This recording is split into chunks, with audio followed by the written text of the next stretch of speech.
Greetings and welcome to The Last Video Store, the show where I, Alexei, talk to people about their favorite films. Joining me on the show this week, we've got two of the ultimate legends of Australian music. We've got Bernard Fanning from Powderfinger and Paul Dempsey from Something for Kate. They have joined forces to build out this incredible duo called the Fanning-Dempsey National Park. Their debut album together, The DELUGE, is out right now.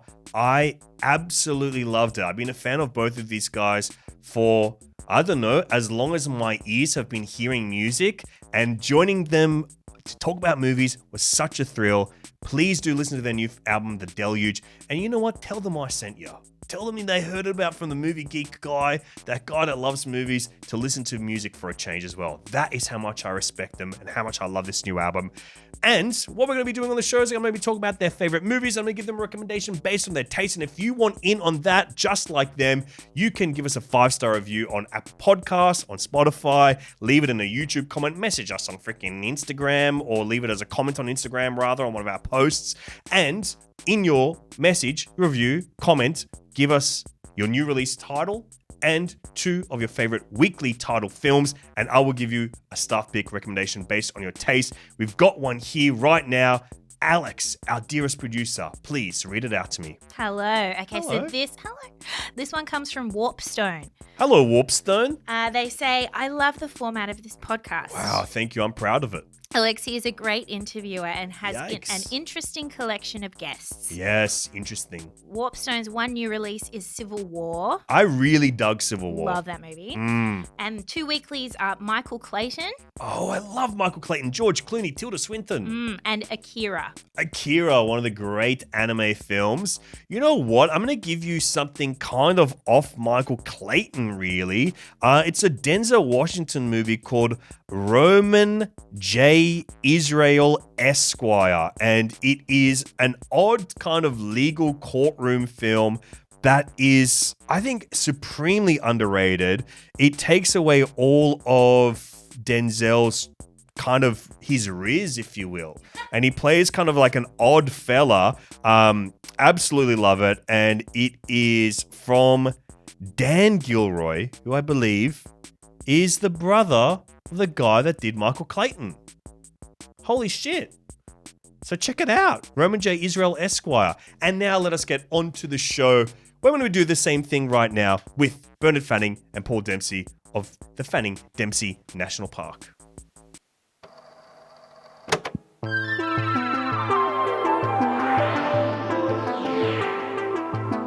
Last Video Store.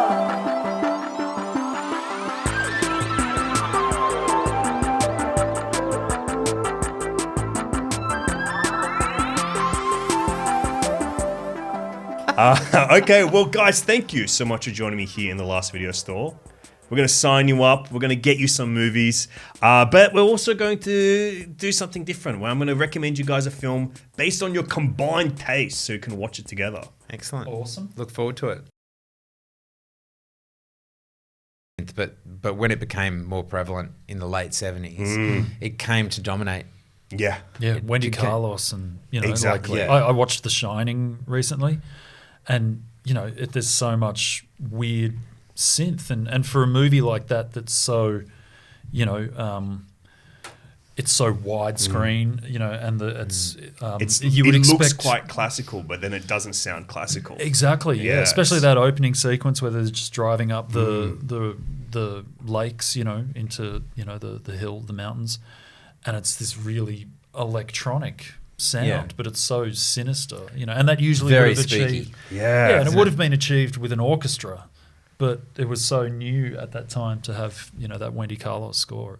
And I think having like that classical vision and that like new sound, that's where you get that uncanniness. Like that is what the special ingredient of that film is. Yeah. Totally. And especially like, that era, it's all like that Italo disco, That and the like carpet. Giorgio Moroder. Yeah, the carpet is iconic. Yeah. The carpet is the real thing. Yeah. I mean, that's the image that lasts on from that film, is the carpet. Yeah. And what you're saying about that, just that is kind of what we were looking to do with our record. We're not trying to make a record that sounds like it was made in 1983. We're trying to look at those influences, look at the way the instrumentation was used, and apply that to what we're doing now. Yeah. And we're still writing songs. The structures and whatnot are probably still very much in the style that we've both written, where they're like contemporary rock songs or whatever, where they've got an intro, a verse, a chorus, and another verse, chorus, and a bridge and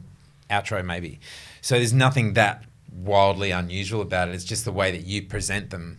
In the same way we're talking about what The Shining did with the music and how it makes the whole song, the whole film present. Like Poor Things. Yeah, like exactly. Poor Things, the way the music is done in that film is unbelievable. It makes you feel so awkward. Yeah. And so it makes you feel... It forces you to feel awkward. It does. You're right. It does. It makes you feel how the characters look, where it's all just a little bit wrong, right? Wow, that's so beautifully put. Before we jump into the picks, the one thing I want to talk to you guys about collaboration is, like, I find collaboration so fascinating because when I think about it myself in my own collaborative relationships, a lot of it is like filling each other's gaps, like who can do what and who does what better, and then also having access to like ideas your brain can't even fields. Can you talk to me about like how you're inspiring each other in this new collaborative relationship or the forging of it now? I think, like, I don't think either of us have done heaps of collaborating in the past. Certainly not like a whole record with someone else. So I don't know. It was just, for me anyway, it was really exciting just to be working with someone else that you respect their songwriting abilities so much that it just makes you really want to lift your game as much as you can. So that straight away is a challenge, and it's an exciting challenge. Like meeting the standard of the other person, trying to live up to that standard was a really important part of it.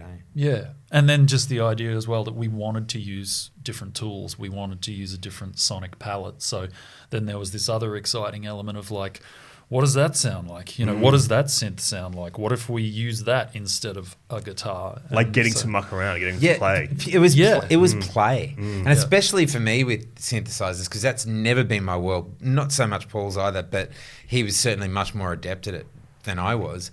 But I wrote a whole song on synthesizers because I set myself the challenge to do that for Strangers. Yeah. And it was like, we could have played it on guitars. Yeah. But it just didn't sound as good. It would be a completely different song. And it would be a totally different song, and it wouldn't have fit on the record. It would have sounded like a bratty punk song or something, 3-chord punk song. But when you put it on synthesizer, it goes from being, like Ramones to Ice House. Or Depeche Mode. Yeah, or something. Depeche Mode. Yeah, like it's amazing how even just the way the texture of that instrumentation changes it. And now we've gone completely off topic from what you were asking. No, I think the other was the topic. That was it. Yeah. The other exciting thing about the collaboration, though, just quickly, was that usually you start writing a song and you have to finish it, and that can be daunting. Yes. But in this situation, a couple of times I sort of started writing a song and got a bit of the way through it, and then I'd just go, "You finish it." Yeah. Oh, fuck it, you do it. Yeah. But that's another way to get a Everybody different... needs someone like that in their life, right? Everybody does. But It's that's like having a also- song PA. Yes. But it's also a great way to get a completely different result. Yeah. Is like, well, I'm going to write half of this and let you write the rest of it. And it's like all that trust there that Yeah, and Paul has said this, that because I'm a bit of a completist. Like once I start a song, I like to finish it. Yep. And probably sometimes to its detriment, my impatience with getting it done.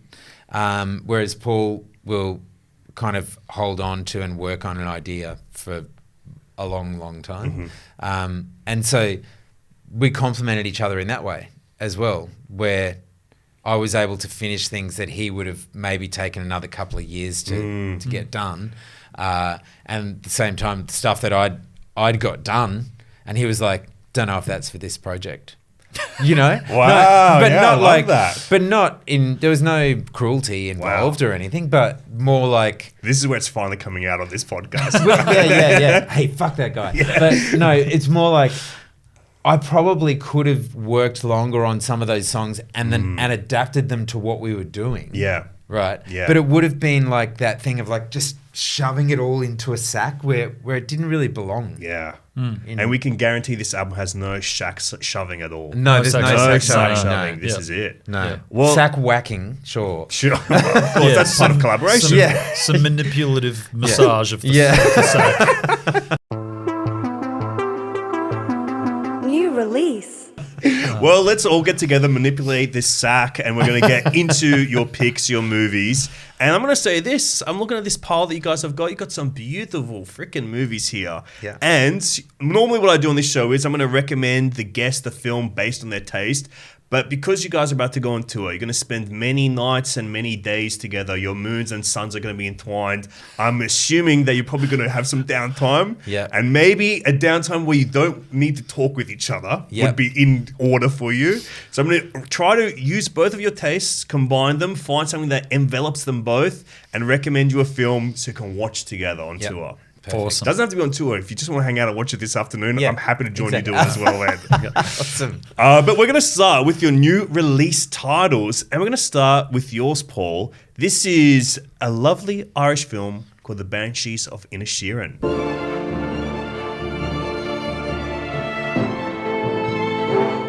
Drama. Yes. And I'll tell you this, it has just been returned to the video store. Luke Bracey also picked this as one of his new okay. release films, one of Okay. his favorites. Yeah. But tell me about The Banshees of Inisherin. When did it come into your life? Presuming pretty recently. Yeah, I actually watched it on the flight to Norway. Wow. Yeah, I had heard a lot about it.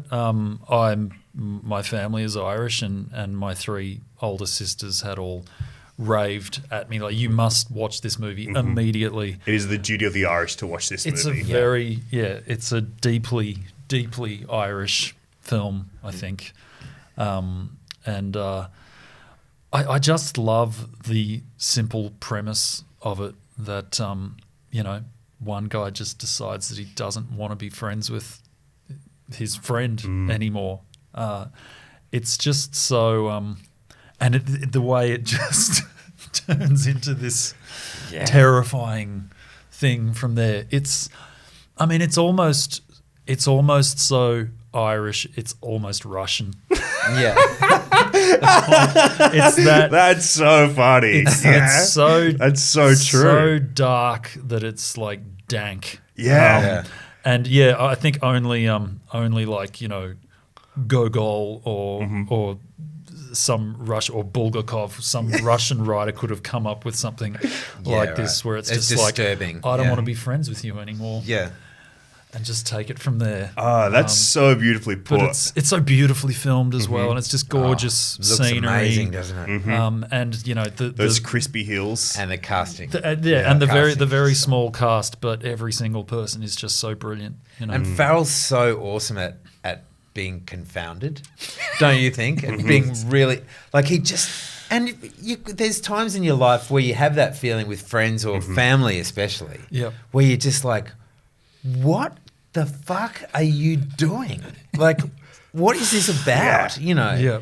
And it's so upsetting and confusing. Yeah, I think it appeals to just a very Irish sort of dark sense of humour, and I don't know that there's something about it that it I don't know. It's I can't articulate it necessarily any more than just saying that just the Irishness of it that he's heartbroken. And I think it's that. It's like he's confused confused and heartbroken, but because it's like the emotion is love, and that's where he's hurt, Yeah. and it's why where he's like his confoundedness, or I think Colin Farrell plays dumb so well, Oh, doesn't he? And He's then good because at it's it. all enveloped in like love and hurt, it's so emotional, but so funny. Like it combines all of that, and his sister, the character of his sister incredible as well as performance. this perfect sort of chaste, matronly Irish woman. I just recognize. Yeah. I recognize so much of the character traits in my immediate family. But also that the war is boiling away in the background. Like Yeah. they're on the island and it's happening just over there. But it's not just the idea that all through war, all of this ordinary, mundane stuff happens. Friends fight, and relationships break down, and all those things happen. Yeah. There's all this other stuff at stake. It's just out of the picture, but it's Yeah. always there, boiling away. You know. And it's like that social commentary that like places in that time, because so much of the movie you can be like, this could be set at Anytime. any point in history. Yeah. It could But be now. It could be Yeah. right now. I mean, who knows what's happening on those little islands out there. Yeah. But then you hearing the gunfire or hearing like the actual civil war going on the other side, it just locks in place like what like the social commentary of it all and like that feeling of darkness. And I think what works so well in this film is that it plays out like a fable. Like it could be a parable. Like it's something that it feels like a story you should have been hearing your entire life. Yeah. But then bringing it and setting it in that point in time and making it feel like like if it just twitched a little bit further, could feel like magic realism. But because it's not, it just captures like this undying feeling of what a fable can capture. It's so true. And then maybe that's the Russian Irish combination almost. Yeah. No, you're so right though that Yeah. it's like a fable, because to the degree that you could almost change the characters to animals. And it could be about the donkey and the That's sheep, it. and the donkey doesn't want to be friends with the sheep anymore. Like Yeah. there's a simplicity and a naivety to it, but the darkness that ripples out from it is. Paul, I believe you're pitching a Muppets remake of Banshees of Inisherin, and I'm loving it. the darkness of the Muppets. And it's very Irish anyway, the idea of magic and leprechauns and leaps of faith and like deep spirituality and all that stuff, right? It's so deep in the Irish character. I mean, his parents were Irish, my grandfather's Irish, so we've both been slapped around the head Suspicious. by that kind of weird Catholicism forever, you know? But it's such a beautiful movie, and I'm so glad you've picked it out here today. And we've got another new release title. This is a unique combo. We've got a couple of new releases. Yeah. Bernard, you've got a film that I had not seen before, but it is my special power in the store. As soon as someone picks it up, I absorb the entire memory of the film, and now I live my life as if I've seen it. You've got Maixabel.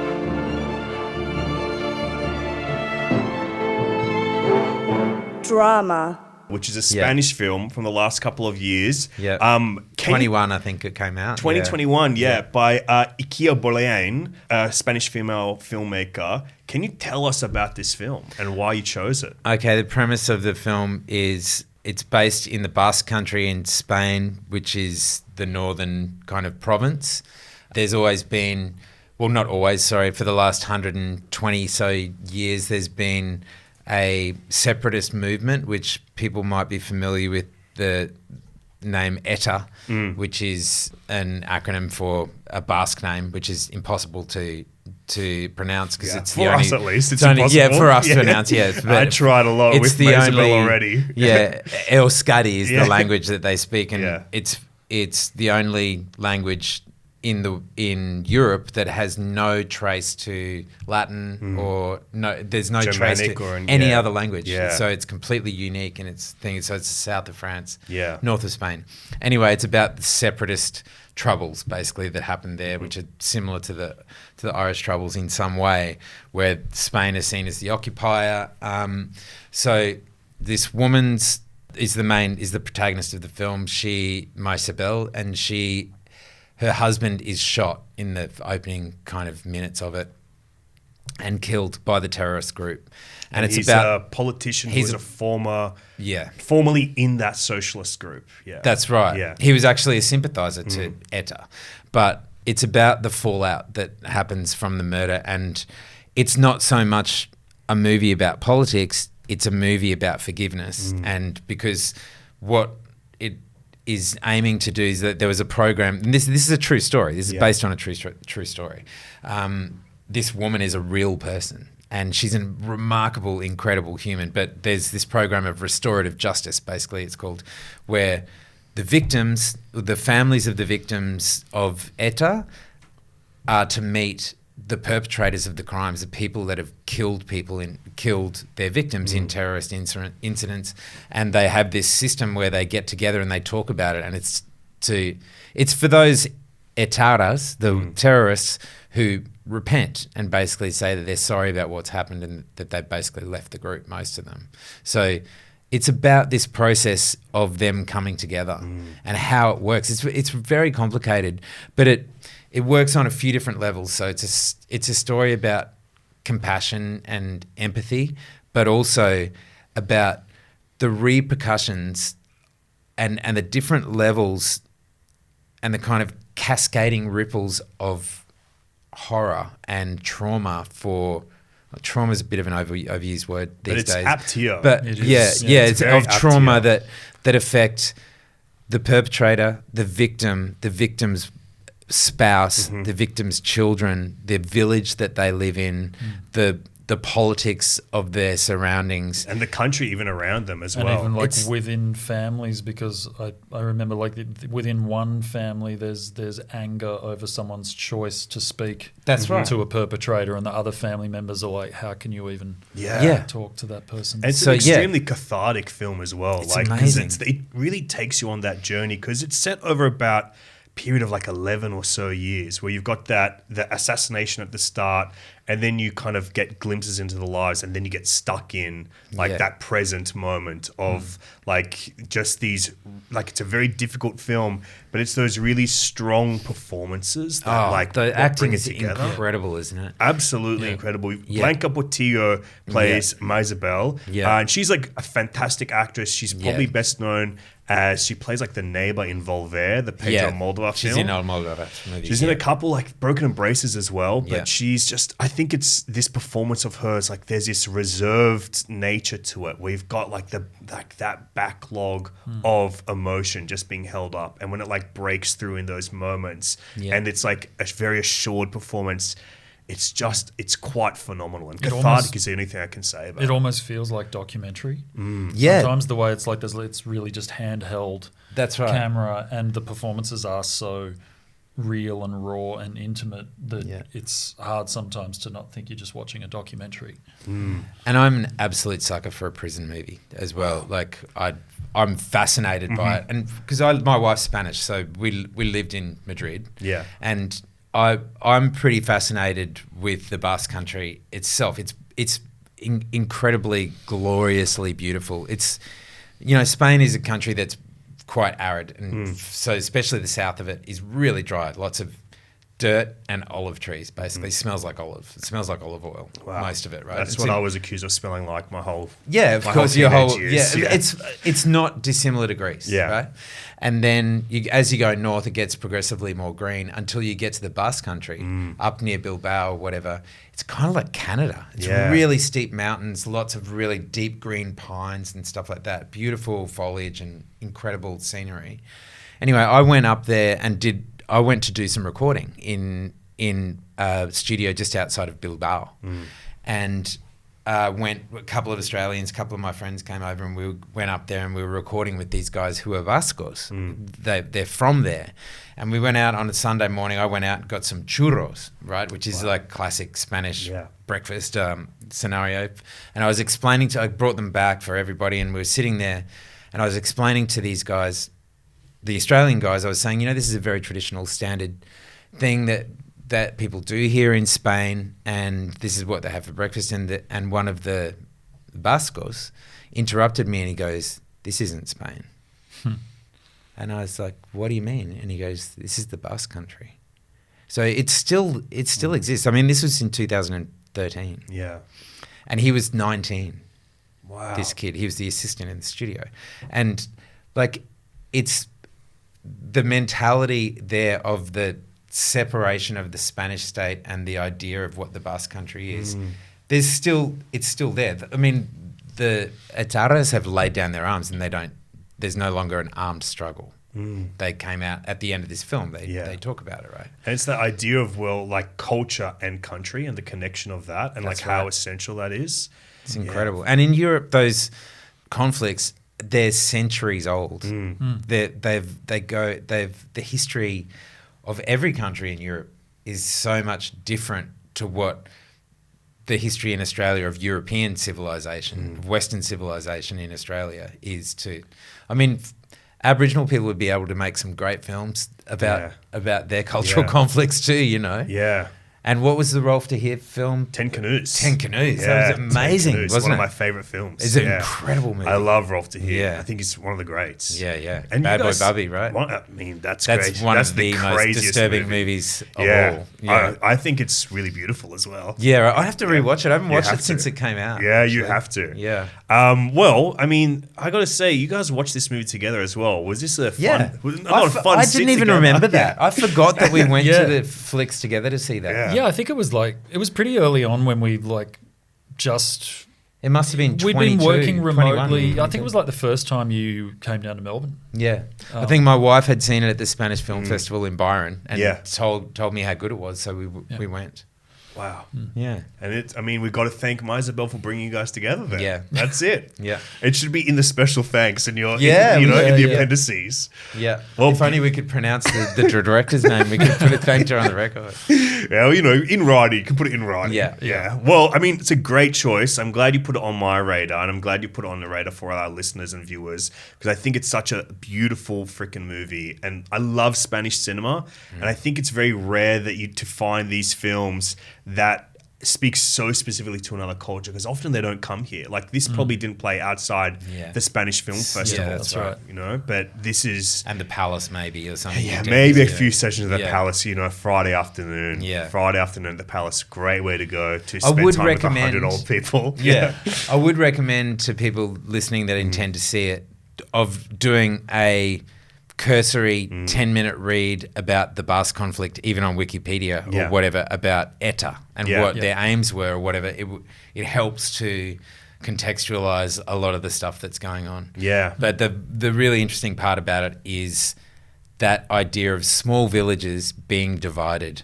That idea of people that have lived together for forever being divided over these political Yeah. causes where violence was seen as the answer on one side and non-violence was the other. And I think it's a great example of something that film does really well, which is take a macro story and bring it down to the personal stakes of a Yeah. micro story. Yeah. So it's a great way to, experience history or experience the rip from the headlines quality of this, because it does feel like a journalism movie in that kind of way as well.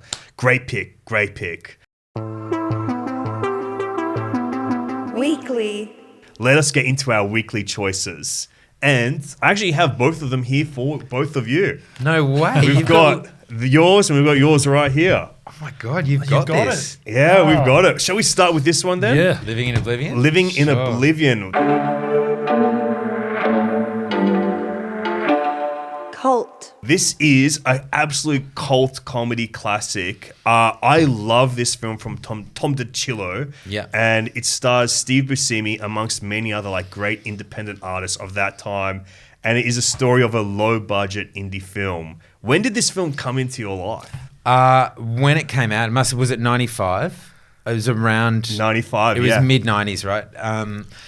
Around the time it came out. I don't know if I saw it at the cinema. I probably rented it, I would say. And I love Steve Buscemi. Yeah. And it was the first time I'd seen Catherine Keener. Incredible And performance as well. I fell in love with her. I just Yeah. thought she was so amazing. And because of her acting in this, I mean, I guess we should set it up right. The premise of the film is It's the making of an indie film. It's a making of an indie film. It's almost like the Spinal Tap of film. Yeah. Very right? good apt comparison. Would you say? Yeah, because it's like the high stakes, really strange comedy, but it's kind of almost told not in real time, but you Yeah. feel very immersed in it, where Yeah. it's these three parts, these three scenes, and the first is just like this long take of making behind the scenes of making a movie, but it's Yeah. all about the high stress of making a film. Yeah. And the poor artists that are stuck in it, And especially on a low budget. And I mean, because our experience of that stuff is making videos, right? I've only ever been on one film set, but making music videos, they're always low budget. So it's basically anything that could go wrong does go wrong. The Murphy's Law is taking control. The director's in love with the leading lady. The DP and the assistant director are in a relationship, and that's breaking down. The DP Dermot Mulroney is is an emotional basket case. He's an absolute sook with his girlfriend, but then when he's challenged by the leading man who his girlfriend is falling in love with, he becomes a macho asshole. Yeah. It's just so brilliantly like presented, all of it. Everything that could go wrong does go wrong, and to the ultimate point where Peter Dinklage plays a dwarf. I'm not sure if that's what you're supposed to say these days, a small person who is hired to be the actor in what's a dream sequence in this indie film, and he loses his mind at the director, just saying, why the fuck, when every time there's a dream sequence, does there have to be a dwarf in it? What is it about dwarves that make, dream sequences so interesting to people? Yeah. And it's just a series of absurdities that just go on and on. It's in 3 acts, I guess. It's like classic structure. Do you know why it's in those 3 acts?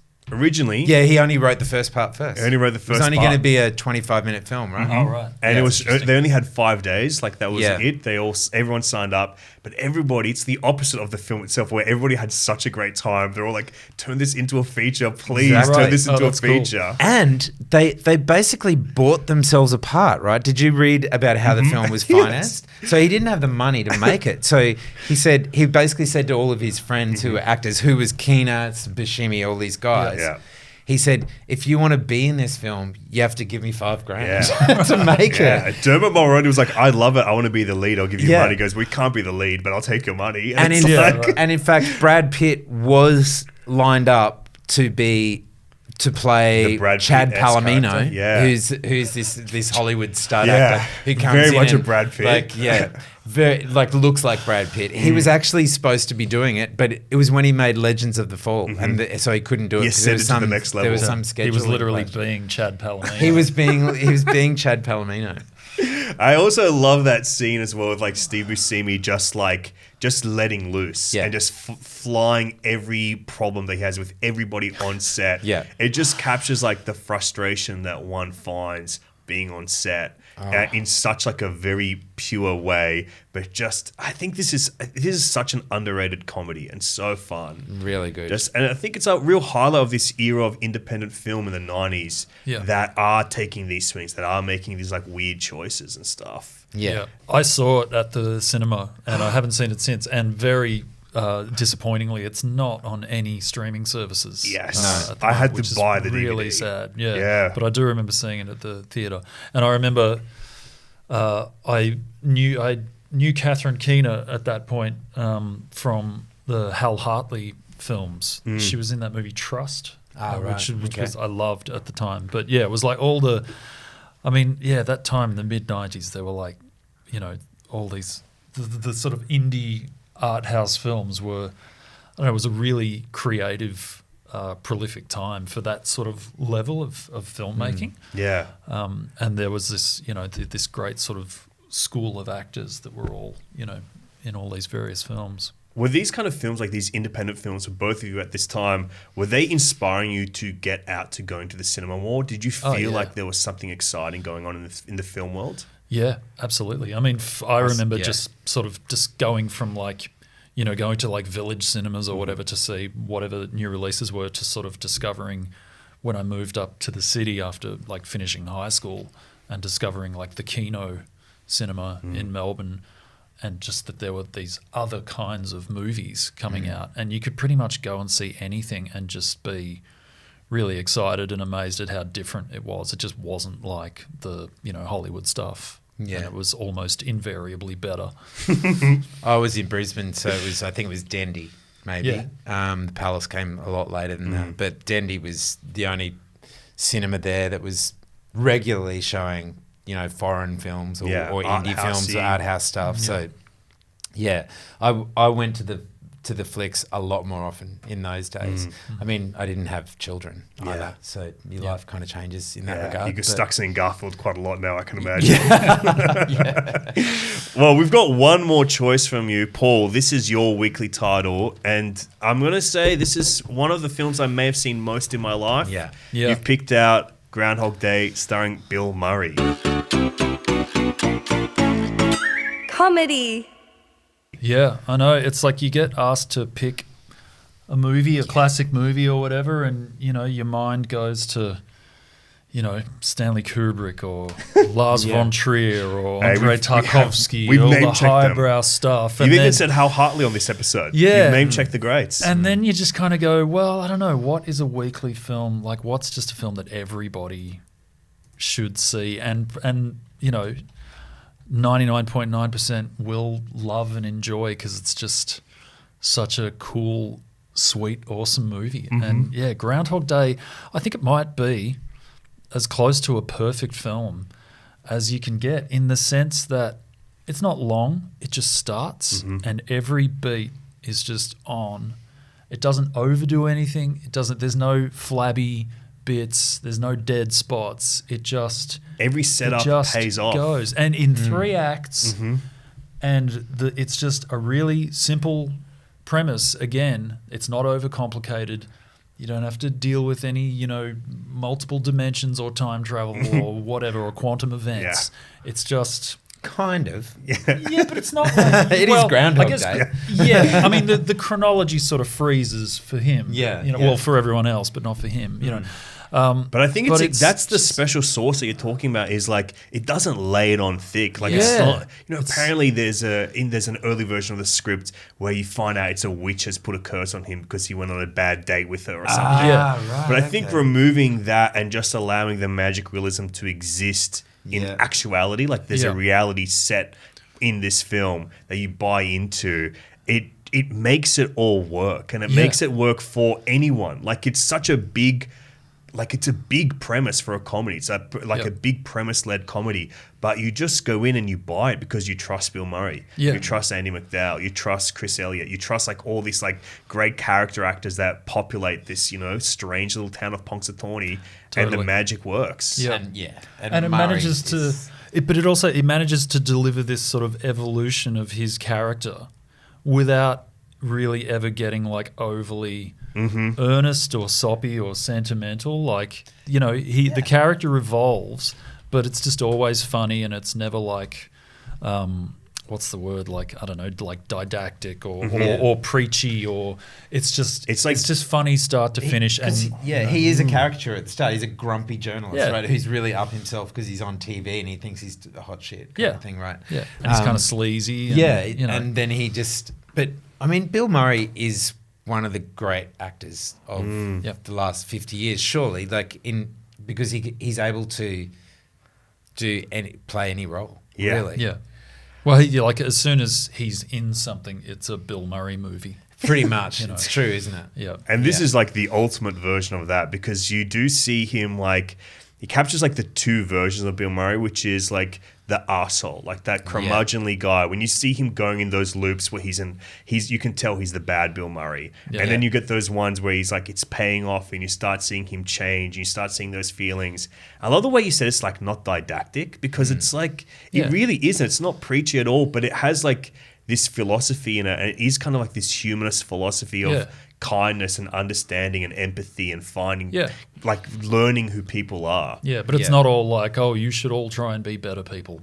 Yeah. Like it's not like, it's... And it also presents like that small town America in a really non-condescending way too, don't you think? Like there's parts of it, like there's obviously the people who are like a little bit kind of undereducated or whatever it is, but it looks at the traditions that they've got, and it sees that there's actually like some wholesome value in it, like that those things are disappearing from our lives, and that they're not such terrible things after all. They bring people together. And you're right. Like there's people there's people early in the film who the viewer finds as annoying as he does. Like Ned Ryerson. The great Stephen Tobolowsky. And then later on in the film, you're kind of like, Ned, when he opens up to Ned, you also do, and you go, Ned's not so bad.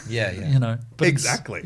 That's what I mean. The way it's measured across the whole film, in that way, it's like, first of all, it's quite condescending, and then by the time you get to the end, it's like, I actually like these people. Yeah.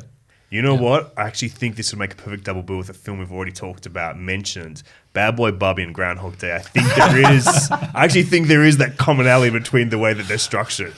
There's something in there. Unreal. I'm Yeah. gonna put them together on a rainy Saturday. Absolutely. And also the version that you can borrow from here, it is also the version that I grew up with, which is 3 hours long, interspersed with ads from the 1990s. So that's the Groundhog Day that you've got to hire right now. Oh, really? It's the only way that Unreal. I know this movie is watching on Channel 10, like Oh, okay, all right. the time. Beautiful ads all throughout. Learning about Mount Franklin water, all this great stuff. Great stuff. But beautiful film. Any other thoughts on Groundhog Day before we move on? Oh no! Look, I just think it's remarkably well executed. Mm-hmm. You know, I think Harold Ramis just made an almost perfect film. We probably can't stop talking about it without mentioning Annie McDowell as well. I mean, she's great in it. She's so good in it. Yeah. And I think she's taken a fair bit of flack over her acting ability over the years, but she was the perfect person for that. Yeah, you That can't role is imagine really someone well else cast. because she's got like that kindness, she's got that spunk. But Yeah. watching it again recently, the thing that I noticed that I loved so much about her is how close she's able to keep like her character at each point. Like when you see like the repeats of the scenes, like when they're going on that first date, and you see him adjusting it, and you cut back and forth of like him going, okay, well, I know she doesn't like this, or I know that's her drink. And you see the replay of that scene, and it's like she does these great micro changes, these micro adjustments of her character and like where the character starts evolving and how she changes in like those little ways. I think it's like a perfect performance for it. I mean, it's an immaculate film. It has to be said, it's an immaculate film. Yeah, it's not like it's not the most ambitious film or the most the cinematography or whatever. It's not about that. It's just a great story that is told with economy. Wow. And it's just beautifully done. Beautifully put. I can't agree with you more. Like, I think you summed it up so perfectly. That's Groundhog Day. And I'll say it's one of the best fucking movies ever made. It's so good. It's so good. Staff pick. Now it is upon me to give you my staff pick recommendation. And this is new for me. I've never had to do two people at the same time. This is my first threesome on the podcast. Trying to figure out how I can please both of you at the same time has been difficult. But I was trying to look at like what the commonalities are, and I was really looking at probably your two weeklies a lot, because I think that there's something in them where it's this kind of like, how do I say, like it's like I would say like it's like crunchy humor, like this biting kind of crunchy humor. There is like this, fearless humor or like dark humor to them. So I was like, okay, I want to do that, play in that comedy space for you. And then I read that you guys you recorded the album in Norway, right? So I was like, okay, well, I'm going to look there. And I remember there's this great Norwegian filmmaker that I really love called Christopher Borgli. And he had a new film that just came out that as soon as I thought of it, I go, this is the perfect movie for both of you guys, because it has a big premise for a comedy. Like it's a big buy-in premise for a comedy film. But then it also has like this creative frustration that is so key to what makes Living in Oblivion like the great film about making a movie. It is a movie starring Nicolas Cage called Dream Scenario. Comedy. I've Okay. been wanting to see I've, this. I've heard about this as well. I haven't seen it yet. Well, I'm glad I'm putting it back on your radar because I think you both will love it together. Like this is like right in the wheelhouse for both of you. So the premise of Dream Scenario is Nicolas Cage is like this kind of schmucky, ineffectual communicator, but his job is in lecturing, and he just cannot connect with anybody really. And he's, creatively frustrated. He wants to write this book, but it's not happening. Then the weirdest thing happens where people start seeing him in their dreams, and there's no meaning to it. We can't figure it out. Like, what is it? And I think it's like such a fascinating movie, and like comparing it to like your Groundhog Day, where it's just like those big premise comedies, they feel like so rare now. And I think this is one of the few movies that I would even put in that space. And where the way this film evolves is it kind of, you start in this like fantastical surrealist space similar to Groundhog Day, but then it becomes almost like allegorical or fable like about something else. It starts to become quite a lot about the almost like cancel culture around this guy, like why everyone starts hating him because he starts coming up in their nightmares and not just their dreams. Oh, wow. So there's something about that I think the way this film evolves, it's really interesting. And I would love to hear you guys' thoughts if you sit down on your tour at some point, chuck this on the TV. Yep. And please Unreal. think of me when you do. We will, Please. and we we'll give you shall. some feedback. Yeah. What is it with Nicolas Cage right now? Like, how old's this film, by the way? This came out last recent. year. Yeah, it's Yeah, really last year. But the last few years, hasn't he just? He's had a just surge. his. Yeah, Yeah, I his really stocks wanna have risen massively, haven't they? Well, there was also, what is it, the unbearable weight of... The unbearable weight Yeah. of massive talent. Yeah. which yeah, is I like- really want to. I haven't seen it yet, but again, friends have said like Yeah. it's incredible, and that's sort of really just about him. It's isn't it? complete metatextuality. It's all about him, his Yeah. persona. It's very much about not just his movies, but the memes that have been based on him for like the last decade or so. So he's now his own genre. Yeah, I think right. he really Yeah, is, you and know. he has enough in his filmography to become a legitimate genre. Yeah. But Because he's a Coppola, isn't he? He's a Coppola. Yeah, Yeah. right. Yeah, He's in the so family. He's got the gene pool. Yeah, but it's Yeah. this weird thing where he became like a joke for quite some time, and then he kind of got stuck in the really like the dregs of B movies for a while, Yeah. like Yeah. this, and now. But he was always still so passionate about his acting and like taking his craft so seriously, where people never lost that respect that he is someone Yeah. that has contributed something new to acting. Yeah. That who can say that? Like he's Yeah. someone that has been able to contribute something new to acting, which is like this form of like expressionism of like taking emotions and then physicalizing them, taking the internal and making it external in a way that like no one else really has. Like Sweating. starting with Just Like, sweat. like being like sweaty and yeah, I very nearly my weekly was almost adaptation. Oh wow! yeah, Because okay. again, Yeah. it's almost a. It sounds similar to Dream Scenario. You know, he's creatively struggling, and but obviously that movie goes on some different Yeah. levels and journeys. But that's also an incredible film, and his performance in that is like completely unique. Performances. Performances, yeah, and Yeah. they're unique from each other as well. Yeah, exactly. yeah. Yeah. But this is, I think, the right kind of level of biting satire for you guys to just like really dig into together. Yeah, Excellent, mate. Thanks for the recommendation. my pleasure. Thanks for jumping into the store with me, guys. Really appreciate it. Thanks for having us. Thanks for having us. The last video store.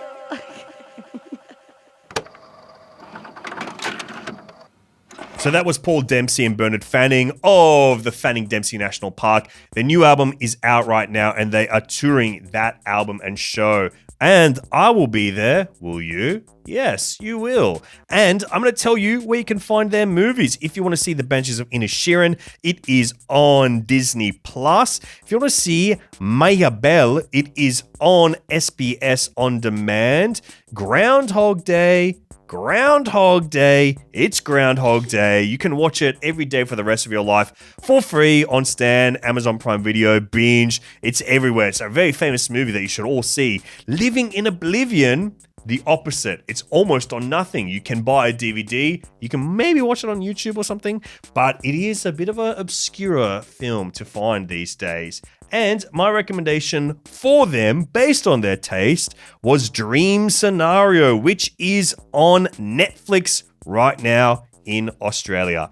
So thank you so much for listening to the show. Give us a 5 stars on Apple Podcasts, but also just share the show with your friends. Tell them how cool it is, and how freaking awesome I am, and how I'm really beautiful, and yada, yada, yada. But please do. I would love to indoctrinate some cinephiles. So share out the show. Share out the love, baby. And until next time, I'll see you at the movies and cinemas.